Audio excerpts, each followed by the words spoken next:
Four. Alam naman natin gaano kalakas ang Big Four na ito sa taong bayan. Kaya heto na muna mga kapamilya, ang final vote standing ng ating adult Big Four. Yon! Oh my goodness! Housemate B, 4.02%. Housemate C, 15.21%. Housemate B, 27.87%. At si Housemate A, kahit tatlo pa ang kalaban niya, more than half, 52.9%.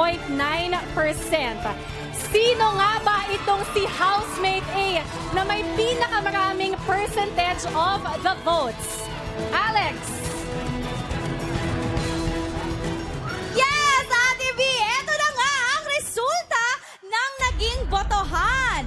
Nako, sino kaya ang magiging batch winner natin sa Big Four? Pero, tulad na lang din ng Team Big Four, ilalagay natin ang resulta ng kanilang botohan dito sa Golden Vault. Kapag kumpleto na ang 4 na batch winners, tsaka natin sabay-sabay bubuksan ito. Ito, ilalagay ko na ngayon sa Golden Vault.